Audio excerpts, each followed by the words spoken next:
Om-Jnana-Timirandasya Slakya Sakshunmritam Yena Tasma Gurave Namah Chichaitanyamanopistam Staptam Yena Bhutalesvam Rupakadamayam Tadati Svapavantakam Vandeyam Shio Shiyuda Padakam Kamanam Shiom Vaisham. Recording in progress. Shirupam Jagajatam Saganaragnatam Vitumtam Sajivam Sadvaitam Savadutam Parajana Saitam Krishna Chaitanya Devam Shri Radha Krishna Padam Saganalita Shivshakam Vitam Sham Hey Krishna Karuna Sindhu Dinabandha Jatpate Gopesha Kopra Kanta Radha Kanta Namastate Tapta Kanchana Gauranga Radhe Vrindavanashvam Vishabhanasya Devi Panamama Hari Prayam Vankakalpta Vishakhe Pasan Vivshat Patnam Pavanabhyo Vaishnabhyo Namo Namo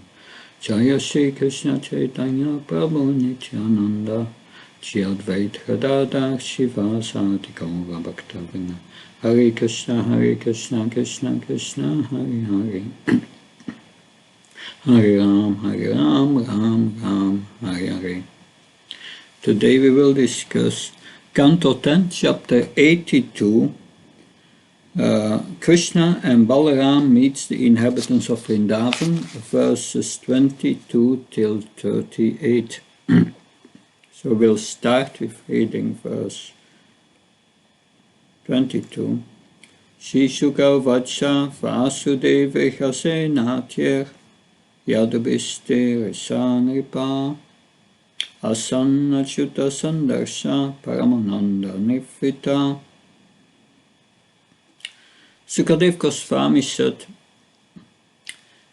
Vasudev, Ugrasena and the other Yadus, honored the various kings who became supremely blissful and content upon seeing Lord Achyuta.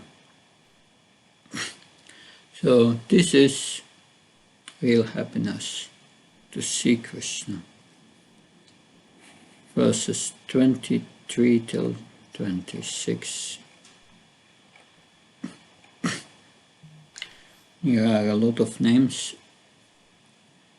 All the royalty present, including Bhishma, Drona, Dhritarashtra, Gandharidi and her sons, the Pandavas and their wives, Kunti, Sanjay, Vidura, Kripacharya, Kuntibhoja, Virata, Bhishmaka, the great Nagnajit, Pujit, Drupada, Salya, Krishtaketu, Kasiraj, Damagosh, Vishalaksha, Maitila, Madra, Kekaya, Yudamanyu, Susarma, Balika, with his associates and their sons, and the many other kings subservient to Maharaj Yudhishthira, all of them, O best of kings, were simply amazed to see the transcendental form of Lord Krishna, the abode of all opulence and beauty, standing before them with his consorts. So that must have been a sight. 16,000 wives of Krishna in one place. This happened soon after Krishna went to Dwaraka. We are going here back in time. Many demons that Krishna already killed in previous chapters are still alive here. So Sukadev Goswami wants us to hear about the Vrajavasis at Kurukshetra. So he wants us to understand the love of the Vrajavasis. So Sukadev Goswami is not forgetting the residents of Vrindavan. No. Text 27. After Lord Balaram and Lord Krishna had liberally honored them, with great joy and enthusiasm, this king began to praise the members of the Vrishni clan, Sri Krishna's personal associates.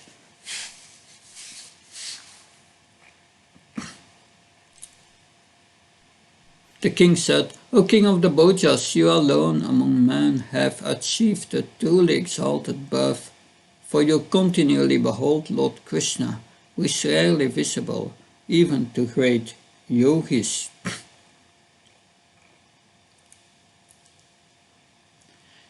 His fame as broadcast by the Vedas, the water that has washed his feet, and the words he speaks in the form of the revealed scriptures, these thoroughly purify this universe.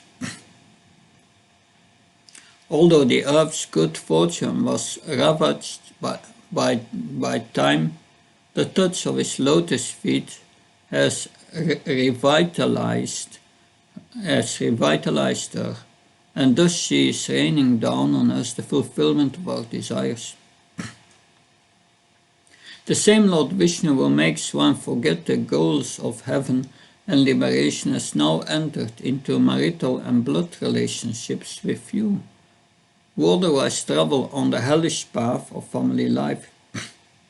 Indeed, in these relationships you see and touch him directly, walk beside him, converse with him, and together with him lie down to rest, sit at ease, and take your meals. So this is until text 30. So before we continue,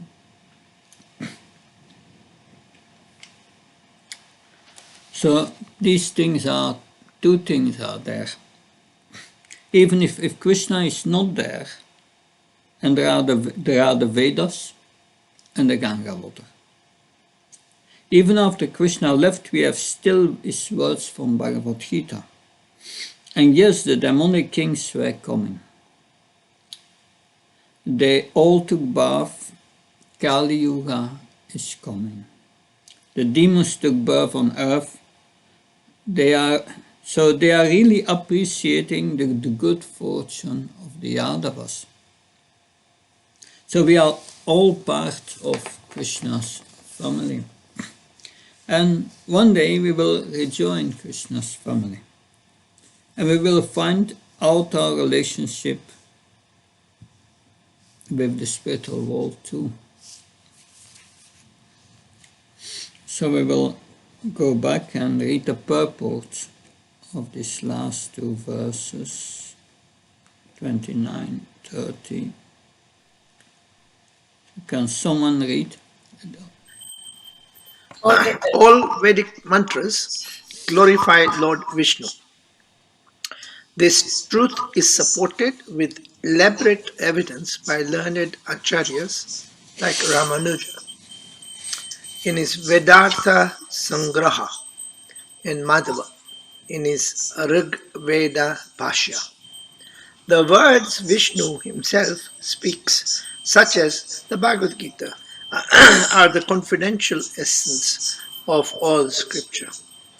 In his manifestation as Vyasadeva, the Supreme Lord composed both the Vedanta Sutras and Mahabharata. This Mahabharata includes Sri Krishna's personal statement, Vedesta Sarvaya Aham Eva Vedyo Vedantakrit Vedavit Eva Chaham. By all the Vedas I am to be known, indeed I am the compiler of Vedanta and I am the knower of the Vedas. Bhagavad-Gita 15:15. When Lord Vishnu appeared before Bali Maharaj to beg 3 steps of land, the Lord's second step pierced the shells of the universe. The water of the transcendental river Viraj, lying just outside the universal egg, thus seeped inside, washing Lord Vamana's foot, and flowing down to become the Ganges River. Because of the sanctity of its origin, the Ganges is generally considered the most holy of rivers. But even more important is the water of Yamuna, where Lord Vishnu is in his original form of Govinda, playing with his intimate companions. In these two verses, the assembled kings praise the special merit of Lord Krishna's Yadu clan. Not only do they see Krishna, but they are also directly connected with him by dual bonds of marital and blood relationships. Sri Vishwanath Chakravarti Thakur suggests that the word bandha, beside its more obvious meaning of relation, can also be understood in the sense of capture, expressing that the love the Yadus feel for the Lord obliges him always to stay with them. So, bandha and capture. Okay. So Banda, they capture Krishna by their love. Now I will read from Brihad Bhagavatamrita. Brihad Bhagavatamrita, first part about the Yadus. So this is Brihad Bhagavatamrita 1.5 verses 103 to 105. Krishna is now forgotten Vaikuntha, for he is bound by intense, unbreakable, loving exchanges with these Yadus. He sees the Yadus, touches them, talks with them, sits with them. He eats and sleeps with them, follows them when they walk, takes part in their marriage ceremonies, and shares in their other activities of embodied life. These relations are more tangible than the yogi's union with him in meditation. Thus, by his pastimes, Krishna spreads among the Yadus infinite pleasure, ever fresh and undescribable, destroying any desire they may have for heaven or liberation, and increasing more and more their devotion to him. So in the purport it's explained that Krishna did not only come for his enjoyment, but for the pleasure of his devotees.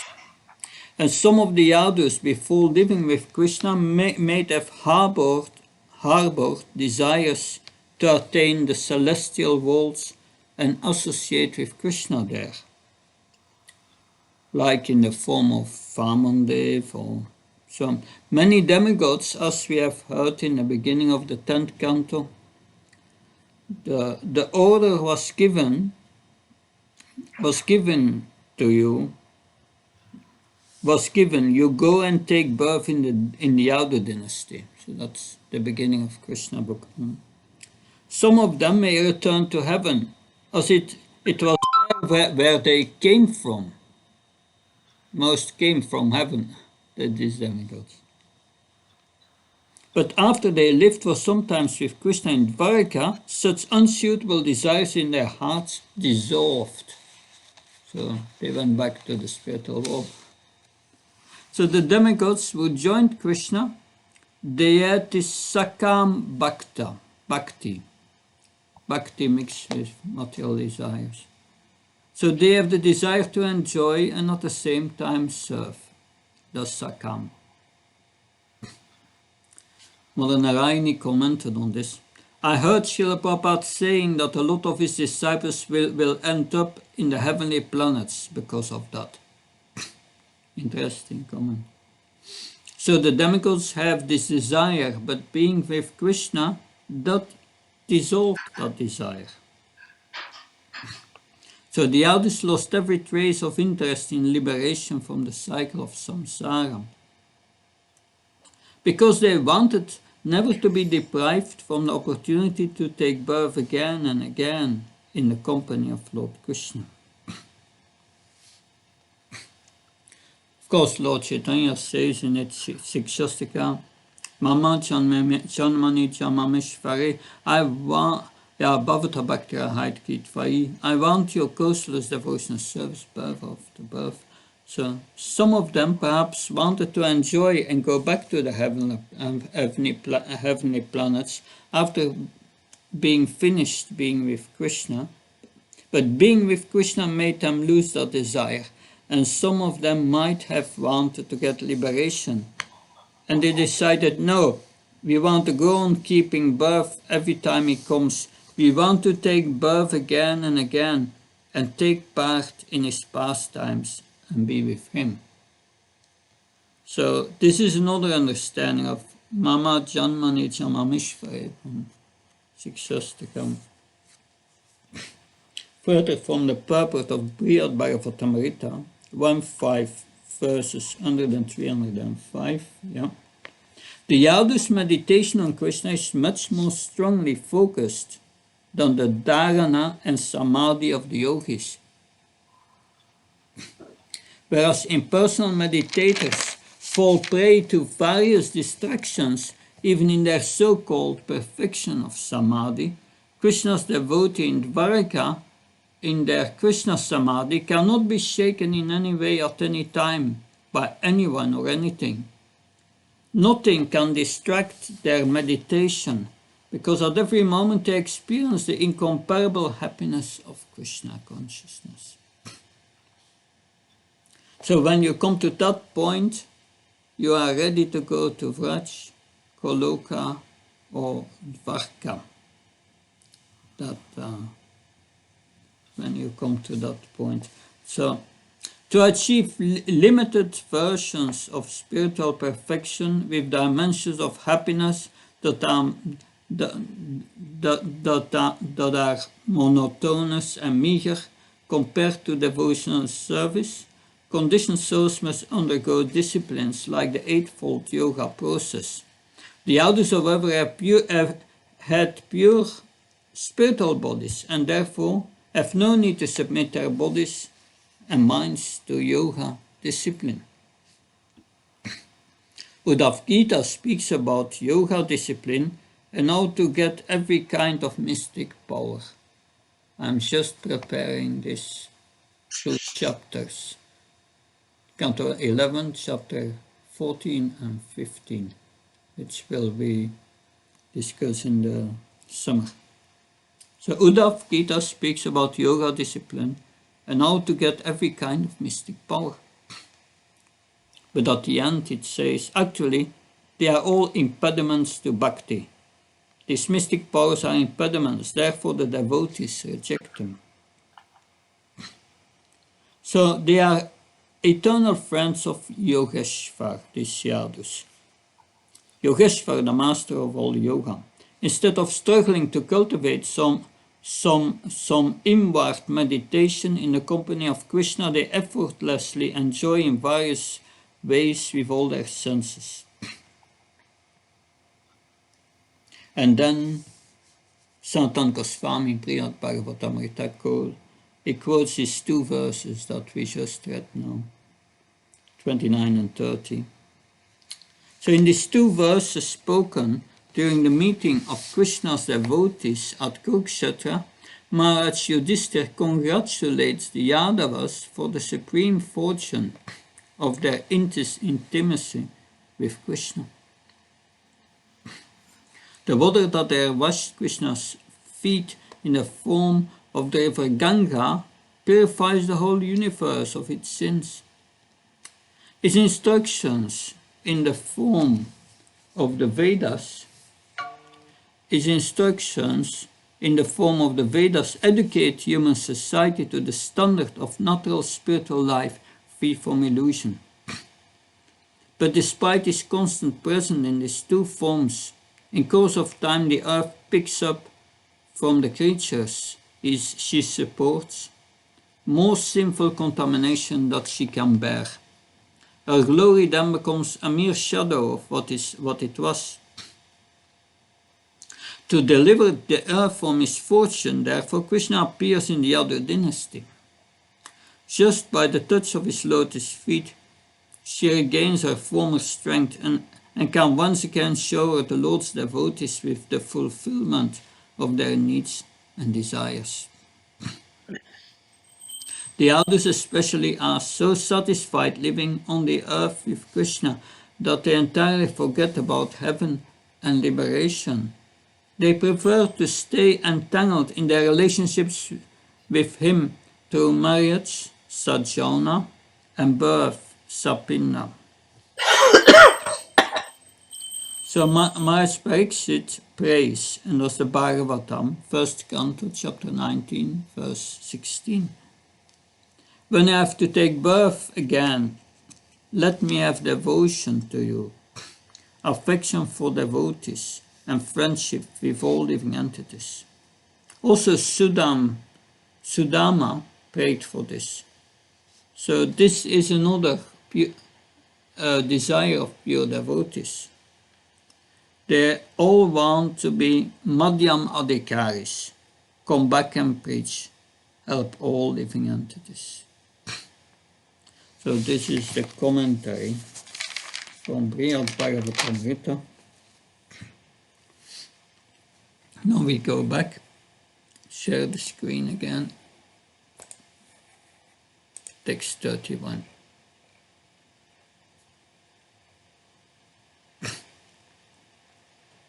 Sukadeva Goswami said, when Nanda Maharaj learned that the Yadus had arrived, led by Krishna, he immediately went to see them.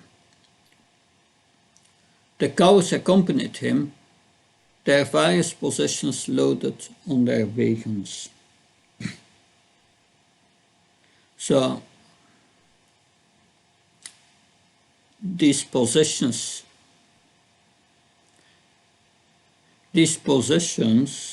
that they loaded on their wagons, it is something they wanted to offer to Krishna. Krishna needs this and Krishna needs that. So purport, the cowards of Raj were planning to stay at Kurukshetra for some days. So they became equipped with adequate provisions, especially milk products and other foods for the pleasure of Krishna and Balaram. So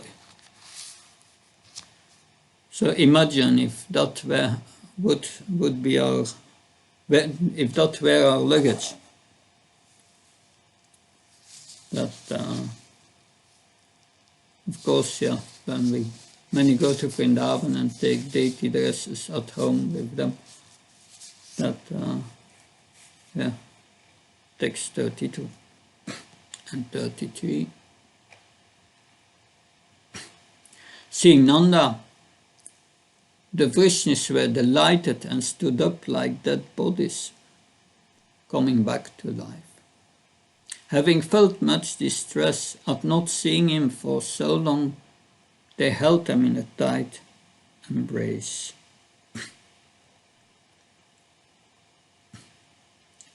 Vasudeva embraced Nanda Maharaj with great joy. Beside himself with ecstatic love, Vasudeva remembered the troubles of Kamsa had for him, forcing him to leave his sons in Gokul for their safety. That 24. O hero of the chorus, Krishna and Balaram embraced their foster parents and bowed down to them, but their throats were so choked up with tears of love that the two lords could say nothing. Purport, after a long separation, a respectful child should first offer obeisance to his parents. Nanda and Yasoda gave their sons no opportunity for this. However, for as soon as they saw them, they embraced them. Only then could Krishna and Balaram offer their proper respects. So, that means the relationship was not official. They had so much love. Unsatisfied for so many years, how can they contain it? There were no formalities. 35. Raising their two sons on their laps and holding them in their arms, Nanda and saintly Mother Yasoda forgot their sorrow. Can someone read the purport, please? Srila Vishwanath Chakravarti explained that after the initial embrace and obeisance, Vasudeva led Nanda and Yashoda into his tent as they held the hands of Krishna and Balaram. Following them inside were Rohini, other women and men of Varja, and a number of attendants. Nanda and Yashoda took the two boys on their laps, despite having heard the glories of the two lords of Devaki. And despite seeing these opulences now before their eyes, Nanda and Yashoda looked upon them as if they were still their 8-year-old children. Yeah, 8-year-old children. So their prema could not be conquered by Krishna's opulences. Aishvarya was there in front of them, but they didn't see Aishvarya Krishna. They saw Madhurya Krishna. They saw the Krishna of Vrindavan. It didn't matter what Krishna did in Vrindavan or what he was wearing. He's still their little son. So in Nectar of Devotion, there is a description of the meeting of Mother Yasoda and Krishna at Kurukshetra.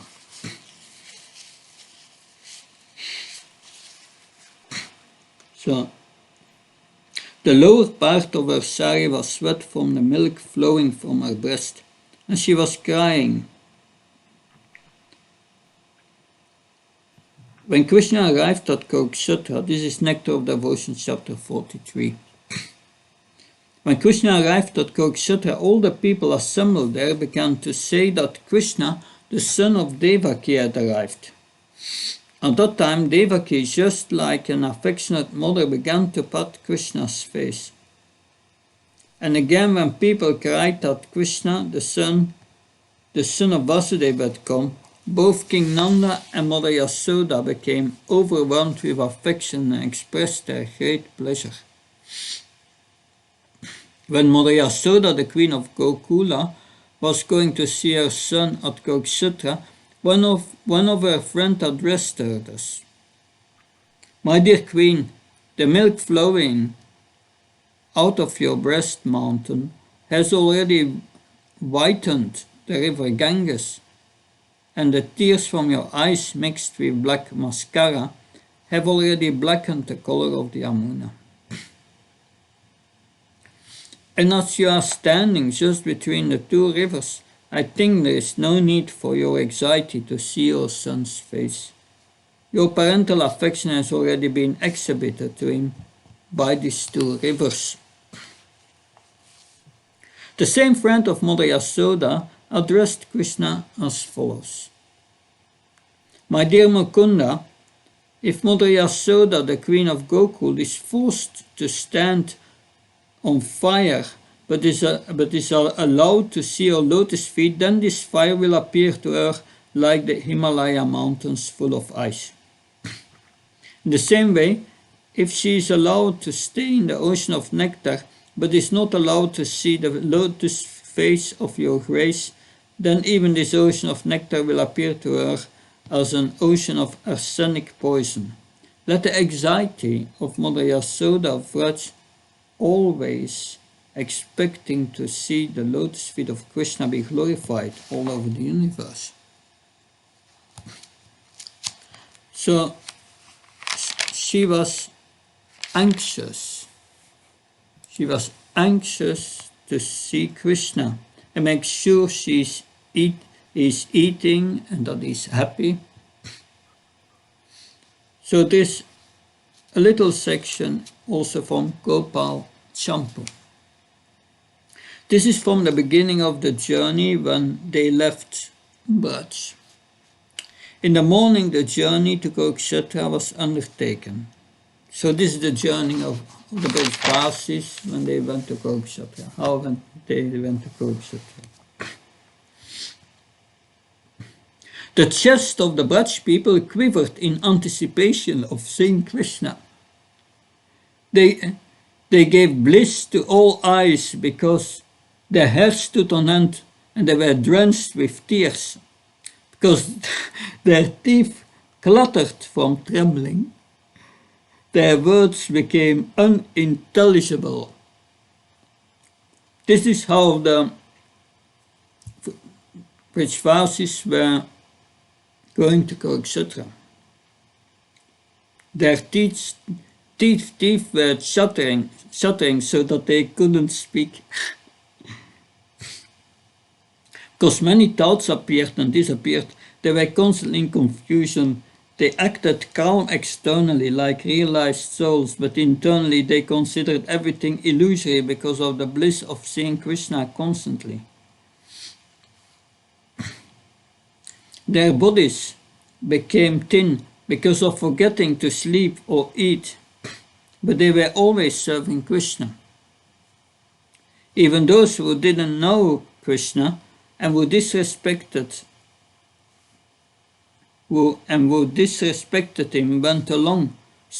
Somehow they all went to Kurukshetra. Nanda and others smelled Krishna's fragrance, although Krishna was not present. So first they smelled him and they went to Kurukshetra. When they came closer, Krishna was there with his royal retinue. When Krishna and Balaram heard that the people of Vraj were near, they reverted to their coward mood. Their minds melting because of wanting to serve with devotion, they went to meet them. But they could not move quickly. They sent the assembled kings to separate camps with an excuse. So Krishna was thinking, all my enemies do not know that I'm friends with the people of Vraj. So for this reason he sent them away. To Uddhav he placed Nanda Maharaj and the others in an isolated place where he could console them in private. After leaving aside those who were not relatives, Krishna and Balaram, along with relatives, went to meet the people of Vraj. So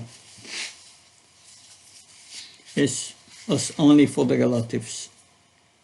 From far off they offered respect on the ground to Nanda with reverence. Nanda's body began to shake, filled with tears, and his heirs standing on end.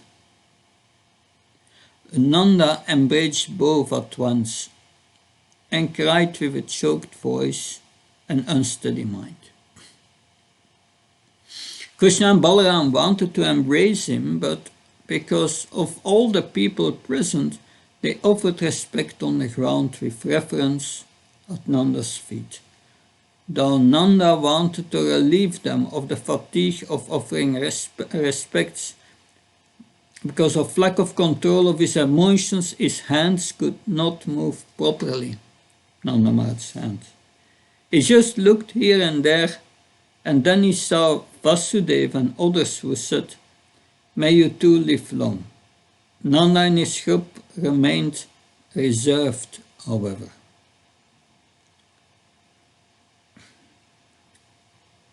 So it said the kings that Krishna sent away were friendly kings, because Krishna wanted to meet with the relatives only. So this is from Gopal Champu. Going back now to text 36.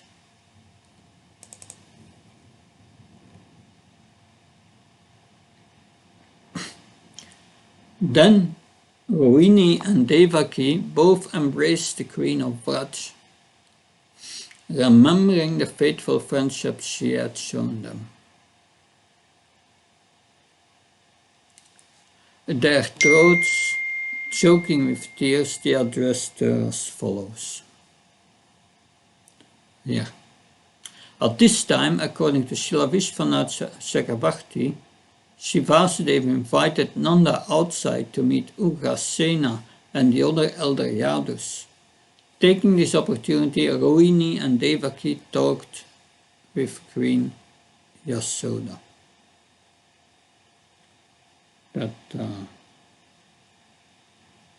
Queen Yasoda, text 37.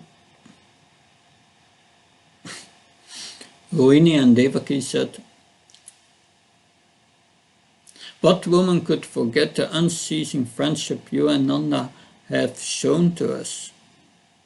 Dear Queen of Raj, there is no way to repay you in this world, even with the wealth of Indra."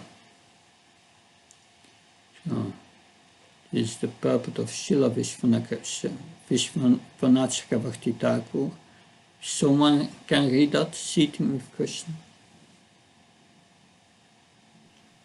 Seated with Krishna and Balaram on a lap, embracing them, Yashoda's mind was completely bewildered, being stunned with bliss and flowing with tears in milk like Ganga and Yamuna.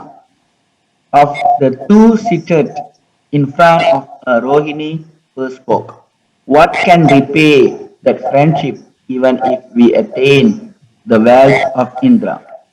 Dwarka's wealth was greater, but the expression is for the common man and therefore only mention Indra wealth.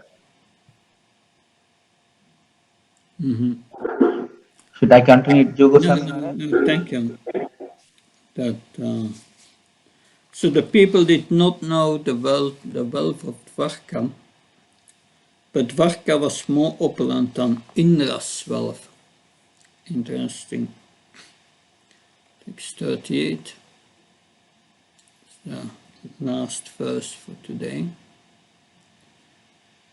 Before these two boys had ever seen their real parents, you acted as their parents and gave them all affectionate care, training, nourishment, and protection. They were never afraid, good lady, because you protected them as eyelids protect the eyes. Indeed, saintly persons like you never discriminate between outsiders and their own king.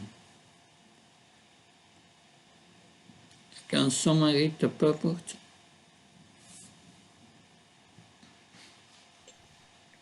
As Srila Vishwanath Chakrabarti explained, Krishna and Balaram had not seen their parents for two reasons: because of their exile in Braj, and also because they are never actually born and therefore have no parents. So I move the screen.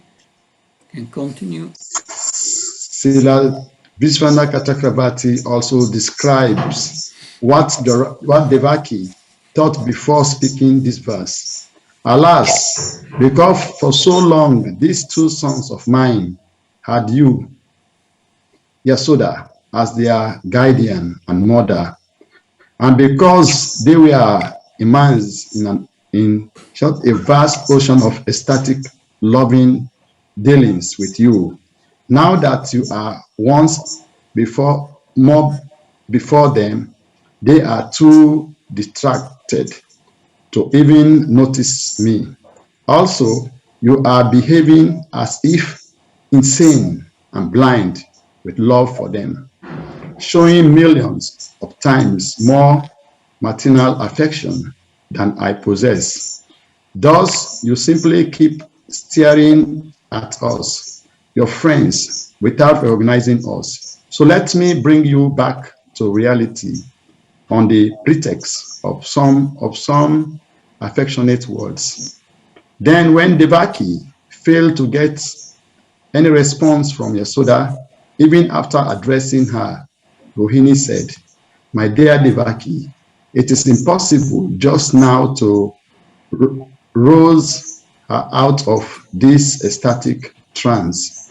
We are crying in the wilderness, and her two sons are no less bound up in the ropes of affection for her than she is for them. So let us now go outside to meet with Prita, Drupadi, and the others. So they gave up on Mother Yasoda. They tried to have a conversation with her, but she was completely in bliss. Due to the ecstasy, it was not possible.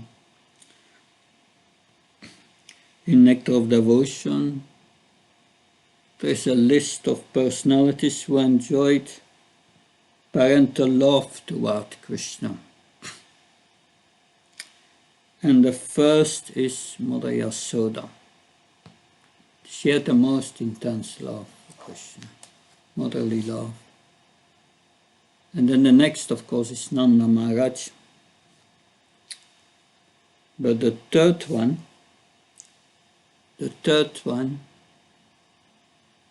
it's not Vasudeva or Devaki. The third one is Rohini.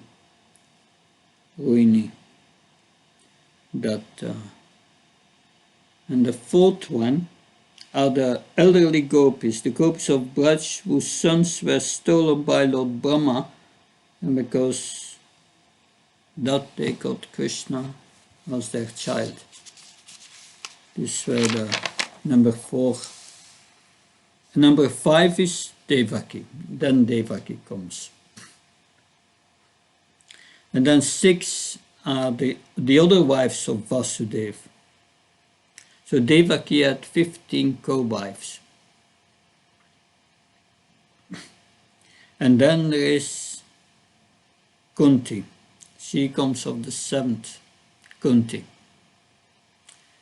And then the 8th is Vasudeva. And the 9th, surprisingly, Sandipani Muni, their guru, had also parental love. So Balaram is mixed. He's mostly in Sakya Ras. Rohini was in both. Vrindavan, Rohini was in both in the Vrindavan and in the Dwarka pastimes. She's of course Balaram's mother. That means she is almost equal to Yasoda. She took special care of Krishna. So it's a joint family. They all accepted Krishna as their son. That, like Subhadra is considered the daughter of Devaki and Vasudeva. So it's all one. All the children were all together. And Pradyumna also called Balaram his father. Raj, who came after Devaki? Please? Sorry, who was in the list after Devaki? Was it Kunti Devi? Devaki, the 15 co-wives of Devaki. Oh, These are 6. And then 7 is Kunti, 8 is Vasudeva, then Sandipani Muni. So this was the section of today. We see how Krishna wanted to meet separately with the residents of Vrindavan. That because Nanda Maharaj came, Mother Yasoda came, and the Gopis, because the Gopas, they stayed beyond to take care of the cows. And so tomorrow we will hear about Krishna's meeting with the Gopis at Kurukshetra. And now these Gopis, they get for what they wanted. They were waiting for years to see Krishna face to face.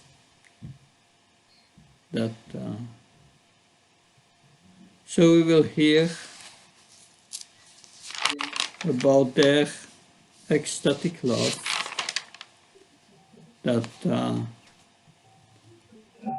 many quotations also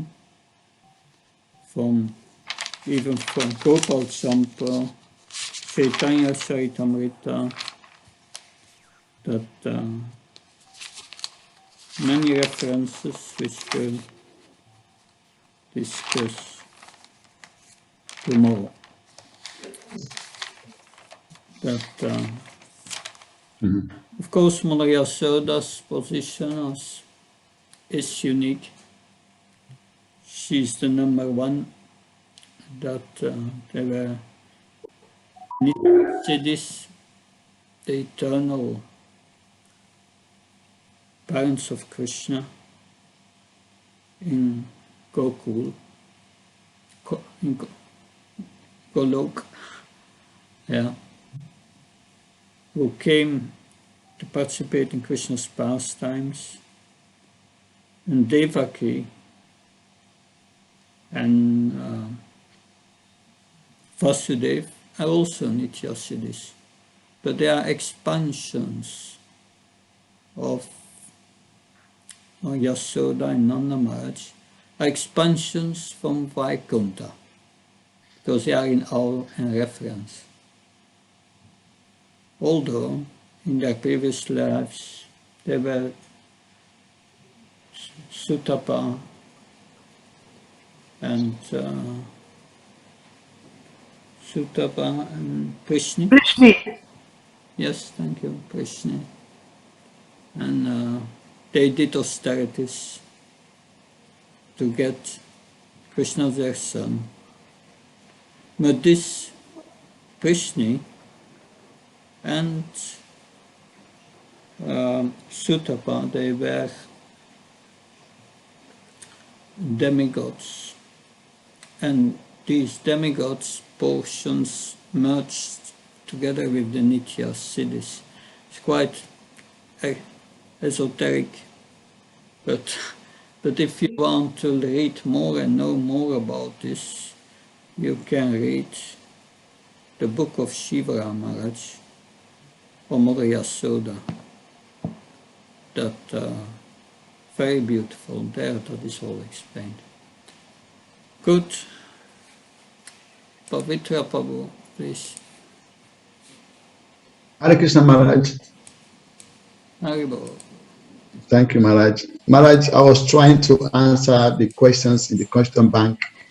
Question number 2 says, what analogy does Krishna use to explain why he was separated from the Gopis? I was trying to, I don't want to speculate. Maybe you can help me. Say it again. I didn't understand the question. Yeah, what analogy Lord Krishna used to explain why he was separated from the Gopis for so long? Why he was separated from the Gopis for so long? Analogy. And who used that? Krishna. He told the Gopis. Yeah, and the question bank, question number 2. Yeah, I don't have these questions. I didn't look at it, but which it refers to a certain verse, or is there a reference? They didn't give us any reference. Yeah. But analogy. Probably cover it tomorrow. Tomorrow we're talking about Krishna meeting the Gopis there, so probably Okay. we'll discuss tomorrow. We will hear that tomorrow. I will keep you in mind that we will hear that tomorrow. Yeah, we'll go to the verses. If you don't get the answer at the end of the session tomorrow, remind me. Okay? Okay, Maharaj. Okay, otherwise we are running forward, and it's about. Yeah, I'll ask Sitarani. Sitarani will tell me. Yeah, sure, but we will also tomorrow go to the section, and we will come across this analogy, because it's from Krishna. So we will bring it up tomorrow.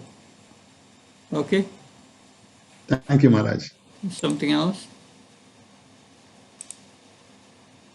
Yep, Mother Lalita Pratimai, please. Hare Krishna Maharaj.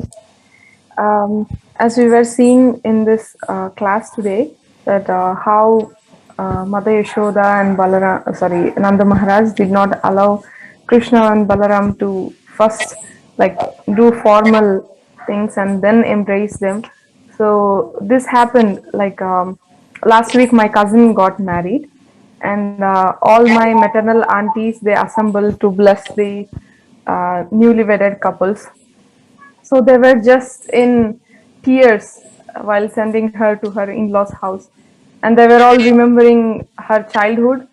And even before she bowed down to their feet, they were like in total ecstasy. They were embracing her, and they were telling, "I used to take care of you like this, like this." So I'm able to somehow relate to these pastimes, that to which extent Yashodamai and Nanda Maharaj would be feeling the ecstatic love when they see Krishna and Balaram. And another thing happened in the wedding is when I was seeing the groom taking his wedding vows, I just got tears in my eyes, and all my relatives were thinking that because I'm going to miss my sister, I'm crying. But actually, what was happening inside was, I remember this pastimes where Krishna expanded into 16,100, and he personally took the vows, the wedding vows. So when I saw this groom was doing this, I was imagining, wow, Krishna is so beautiful. He gives values for everyone's feelings, that he expanded into so many, and he is taking the wedding vows. And I just imagined this, and tears was coming in my eyes. But everyone thought that I was missing my sister. So in this way, even in the marriage ceremony, I was remembering the pastimes of Krishna and the classes or Bhagavatam classes marriage. It was really very ecstatic. Hey, Jai, Jai, Haribol. it's beautiful. Thank you for sharing that. That's great. But Prabhupada, please. Hare Krishna. I was just thinking about Mother Rohini and how fortunate she was, because, as soon as Vasudeva and Devaki were, when they were free from the prison, then I'm assuming that Rohini, then she went back to live with Vasudeva. And that was the same time that Krishna went to Mathura. And then, so like Rohini's the only person that I can think of that was with Krishna like almost the whole time that he was here, like she was there in Brindavan, and then she was there in Mathura, and then she was there in Dwarka. She got so much association. She saw the whole thing, and I'm just wondering how, like, because we see here at Kurukshetra that Krishna, although he was in his Dwarka mood, but when he saw the inhabitants of Vrindavan, he kind of reverted somewhat to his cowherd boy mood. And I'm just wondering how Rohini, how she kind of processed the different moods, because she saw both of them. She knew Krishna as both personalities. So how did that work for her? Yeah, but also the Yadus were aware of Rohini's special position. Therefore, when King Indradyumna in Avantipur, this is Jagannath pastimes, but when Jagannath, Baladev and Subhadra was just carved by Ananta Maharani in a closed, behind closed doors. He said that was his condition. He needed 3 weeks, but after 2 weeks the sizzling stopped and no noise anymore. And King Indradyumna was impatient, and he broke open the doors, and he saw the deities were unfinished. But then Narada Muni came, and he said to Indradyumna Maharaj, I have seen these forms of Krishna, because at one time I was in Dwarka, and there all the queens, they approached Rohini. And and they asked Rohini, can you tell us something, please, about the relationship with Krishna and the Gopis in Vrindavan? And Rohini said, yeah, I will tell, but it's confidential. And they put Subhadra at the door so that nobody could come. And then the conversation was going on between the main queens of Krishna and Rohini, and they felt all ecstatic, and Subhadra became ecstatic, and her arms went into her body and her eyes became very big, and she was at the door listening, and then Krishna and Balaram came, and they saw Subhadra in that condition, hearing at the door what Rohini said, and they also put their ears at the door, and they started hearing, and they became also ecstatically performed, and therefore also their arms went in their bodies and their eyes became very big. So Narada Muni said, I've seen these forms before in Dwarka, and that's due to Rohini telling about Krishna's pastimes in Vrindavan to the queens in Dwarka in a very confidential way. So she's in a very special position because she was in the Vrindavan pastimes, in the Dwarka pastimes, that she was all the time with Krishna. That's very special. That, of course, about her internal moods, I cannot say, but she has, if you have lived so long in Vrindavan, you become a Vrajavasi. So. What do you think about me? I don't know. I was just now like, it just kind of struck me that she saw Krishna in all these different moods, and she must have also felt something like, when the gopis meet Krishna at Kurukshetra, they're like, it's the same Krishna, it's the same us, but it's not the same place. There must have been some of that there, that here I am in Dwarka with Krishna and Balaram, but those days in Vrindavan were so sweet. I wish we could go back to those times. Yeah, right. That, yeah, it is, one can say because she was a Kshatriya woman, she was married with Vasudeva, and then she comes to Vrindavan, and then she comes in this Vrindavan mood, that, and then after that you go to Dwarka. I would say, how can she ever forget Vrindavan? So that's very interesting. Do we hear that Rohini ever returned to Vrindavan? To visit? Returning to Vrindavan, I've never came across that. No, she remained in Dwarka. She was the wife of Vasudeva. That, I never came across of that. Good. Thank you very much. Any other point? Yes. Good. Then we will hear tomorrow about the Gopis that and the Gopis that this pastime is very revealing about the mood of the Gopis. But at the end of the pastime they will become very, very satisfied. Thank you very much. Hare Krishna. See you all tomorrow.